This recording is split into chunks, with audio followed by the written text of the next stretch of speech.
Hola nuevamente, soy Noelia Calamari y en esta oportunidad nos encontramos para comentarles respecto a la siguiente etapa en este proceso de modelado de cambios de usos o coberturas del suelo y escenarios futuros, usando como herramienta principal el programa Dinámica Ego.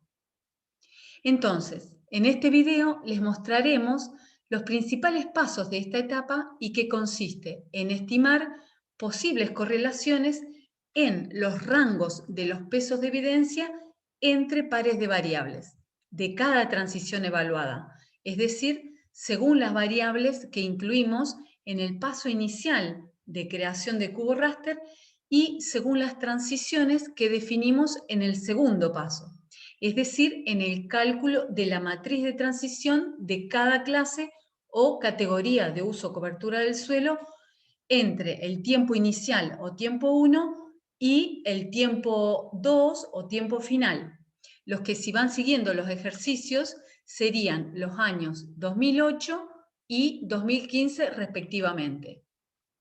Entonces, vemos aquí nuevamente este esquema con los distintos pasos que implica el proceso de modelado de cambios en usos o coberturas del suelo y escenarios futuros.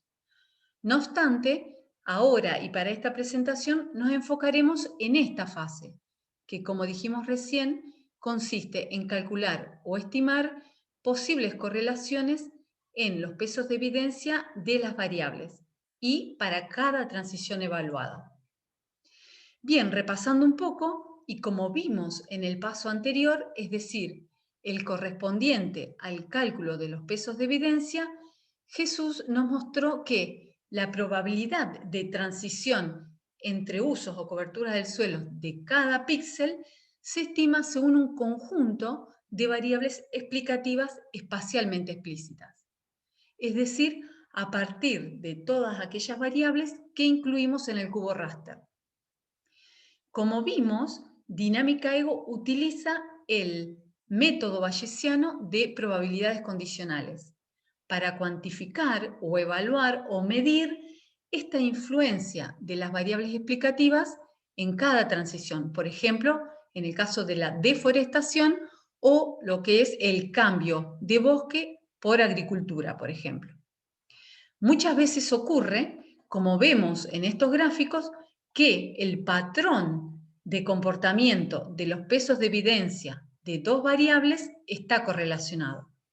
En este ejemplo tenemos que hay evidencia positiva, es decir, se da el cambio de bosque a agricultura en distancias más próximas a localidades, así como en sitios con pendientes de menores ángulos.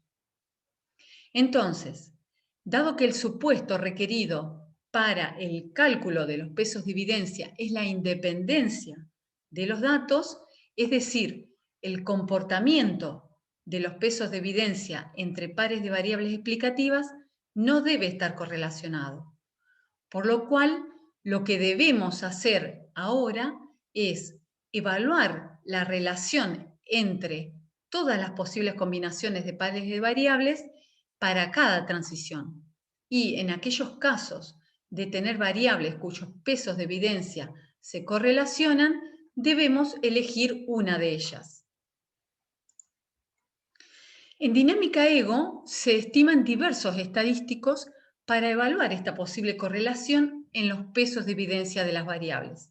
Entre estos estadísticos podemos mencionar la prueba de chi cuadrado, el coeficiente B de Kramer, otro indicador es de contingencia, índice de entropía y de información de unión de incertidumbre. No obstante, según la literatura, uno de los más evaluados es el coeficiente B de Kramer. Este test es comúnmente utilizado para medir la relación entre variables categóricas, tal como las tenemos en esta etapa del proceso de modelado, y tiene la ventaja de que es independiente del tamaño de la muestra. El valor siempre es un número positivo que va de 0 a 1. Esto es, valores cercanos a 0 determinan una máxima independencia, mientras que valores próximos a 1 determinan una máxima correlación. Otro estadístico habitual es la prueba de contingencia de Pearson, la cual es una medida de la intensidad de la relación entre variables basados en el coeficiente de chi cuadrado. Y al igual que con el coeficiente B de Kramer, un valor próximo a 0 indica independencia entre variables, mientras que cuanto más próximo a 1 es el valor, más asociadas están nuestras variables. Entonces, en dinámica ego, el producto de la evaluación de la posible correlación en los pesos de evidencia de las variables es una tabla como la que vemos aquí en pantalla. En ella observamos todos los estadísticos que el programa calcula y que acabamos de mencionar. No obstante, ahora nos vamos a centrar en el coeficiente B de Kramer. Para ello, una manera rápida de observar las correlaciones es haciendo clic en la pestaña Kramer, lo cual nos va a ordenar los valores de correlación de mayor a menor. En este momento, seguramente se están preguntando qué umbral consideramos para establecer a partir de qué valor consideramos que los pesos de evidencia de las variables están correlacionados o asociados. Y respecto a ello, si bien no hay un acuerdo pleno, algo habitual en la literatura es definir un umbral de correlación de 0,6 o 0,6, a partir del cual consideramos que las variables o los pesos de evidencia en este caso están correlacionados. Entonces, en aquellos casos en que tengamos variables cuyos pesos de evidencia estén correlacionados, debemos optar por una de estas variables. Y respecto a esto último, ¿qué criterios seguimos para tomar esta decisión? Bueno, un criterio muy habitual es dejar la variable cuya interpretación o aplicación práctica es más factible, descartando por supuesto la otra. O si la estimación o la fuente de información a partir de la cual se calculó una variable es más precisa que la estimación de la otra, o según criterio de experto o según bibliografía. Entonces ahora, para finalizar esta etapa, vamos a ver directamente en el programa Dinámica Ego la secuencia de pasos. Entonces ahora abrimos el programa Dinámica Ego y una vez aquí abrimos directamente el modelo que ustedes también tienen entre la lista de materiales del curso. Para ello, vamos a la carpeta correspondiente al cálculo de correlación de los pesos de evidencia. Aquí entramos en la carpeta Modelos y seleccionamos el modelo correspondiente llamado correlación pesos de evidencia. Lo abrimos y aquí vemos que como archivos de entrada al funtor principal de este paso y que es el que va a determinar las posibles correlaciones en los pesos de evidencia, tenemos por un lado el cubo raster, en este caso del 2008, por otro lado tenemos el mapa de cobertura del momento inicial o tiempo 1, en este caso también 2008, y también tenemos los rangos de los pesos de evidencia producto del modelado del paso anterior a este, es decir, que si recuerdan correspondía al cálculo de los pesos de evidencia. Yendo nuevamente al funtor cuya función es determinar la correlación de los pesos de evidencia, vemos que esto aplica tanto para las variables dinámicas como para las variables estáticas. Y si hacemos clic en el funtor principal, vemos que nos aparecen cada una de las transiciones que vamos a modelar. Finalmente, el producto de esta determinación de correlaciones lo guardamos en el siguiente funtor, que tenemos aquí con el nombre Save Table, el cual se encarga de guardar el resultado e indicar el tipo de datos de salida. En este caso, como es una tabla, el formato es CSV. Posteriormente, nos resta poner a correr el modelo, que como vimos en las etapas anteriores, se hace a través de este icono en forma de triángulo azul. Esto no lo vamos a hacer aquí porque esta etapa del modelo puede demorar unos cuantos minutos, dependiendo, claro, del tamaño del área de estudio que estoy evaluando, de la cantidad de variables que hemos incluido en el cubo raster, de la cantidad de transiciones que queremos modelar, entre otros factores como la capacidad del equipo con el que estoy trabajando, etc. Pero una vez hecho esto, podemos ir y que tenemos el modelo, el resultado final, vamos a la librería, seleccionamos el menú Input-Output, ubicamos el funtor Load Table, lo seleccionamos y lo arrastramos al entorno de trabajo. Una vez allí, lo abrimos, ubicamos este archivo que es el resultado y por ende deberían tener en la carpeta resultado una vez que corran el modelo y lo seleccionamos. Lo abrimos con el icono en forma de ojito y aquí vemos todos los estadísticos que calcula el programa dinámico AEGO para evaluar la posible correlación en los pesos de evidencia.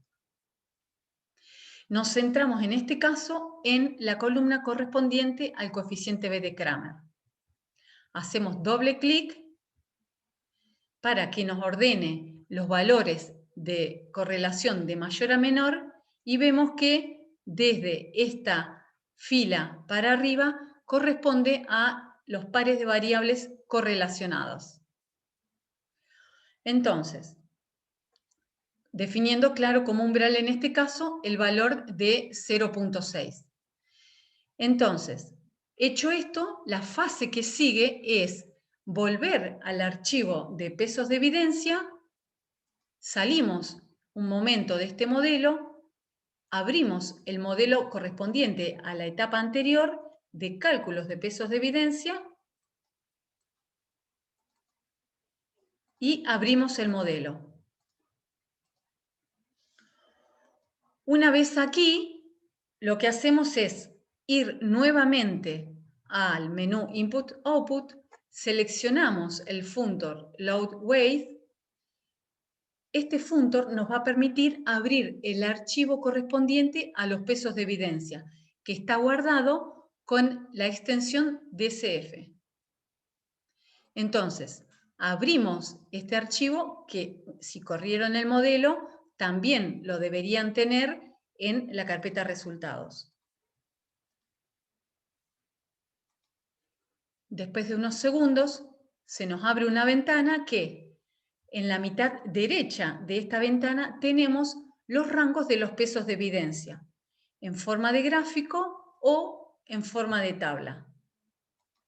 Y de la mitad izquierda de la ventana tenemos para cada una de las transiciones la lista de variables, tanto dinámicas como estáticas. Entonces, en el paso anterior, una vez que decidimos para aquellos pares de variables correlacionadas cuál vamos a descartar, en este paso es donde las eliminamos. Entonces, seleccionamos la variable que vamos a eliminar, por ejemplo, distancia rutas, y a través de esta herramienta, en forma de papelera, la removemos. Hacemos lo mismo para las variables que vamos a eliminar para cada una de las transiciones. Una vez que terminamos, tenemos dos formas de guardarlo. Con esta herramienta sobreescribimos el archivo DCF, donde tenemos los pesos de evidencia, o con esta otra herramienta lo que hacemos es guardamos el archivo DCF con un nombre distinto al original. Entonces, una vez que hicimos eso, volvemos al modelo de correlación de pesos de evidencia y simplemente en esta etapa lo que tenemos que hacer es reemplazar este archivo de rangos coeficientes pesos de evidencia por el nuevo archivo en el caso de que le hayamos cambiado el nombre.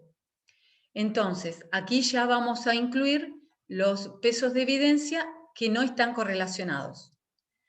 Finalmente, corremos nuevamente el modelo de pesos de evidencia para confirmar que no tenemos variables cuyos pesos puedan estar correlacionados.